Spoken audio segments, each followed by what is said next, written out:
Donc, dans un mois, la COP 21, je vais donner pour une fois l'intégralité du titre, c'est la conférence des parties à la Convention cadre des Nations Unies pour le changement climatique.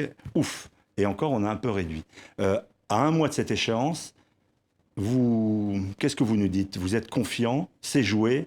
On va vers une réussite? Vous êtes inquiet? Qu'est-ce que vous ressentez? Je suis inquiet, forcément, c'est le sentiment qui domine, parce que un échec est possible, mais moi je me bats pour une réussite, et que si je pensais que la situation était désespérée, j'y consacrerais pas autant de temps, mais je suis inquiet parce que je sais que se jouent quelque part les conditions d'existence de nos propres enfants, qu'à Paris se scellera le sort de millions de personnes qui sont déjà en situation de vulnérabilité, donc c'est pas un petit enjeu parmi d'autres.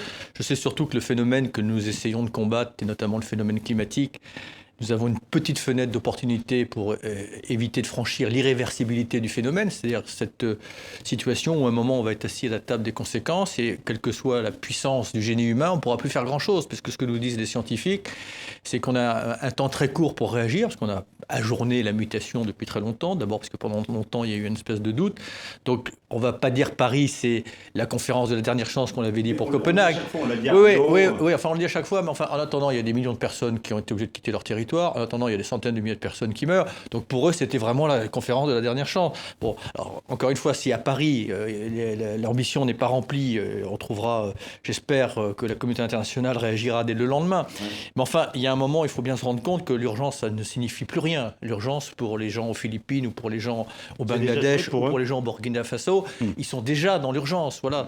Donc il faut juste avoir conscience que ce n'est pas un petit sujet environnemental, hein, comme certains s'obstinent à le faire croire. C'est un enjeu, je dirais, qui conditionne tous les enjeux de solidarité. C'est-à-dire, en gros, tout ce qui a de l'importance à nos yeux, et y compris nos démocraties et nos économies, peut être conditionné par la réussite ou la capacité de l'humanité à se réunir sur ces sujets-là.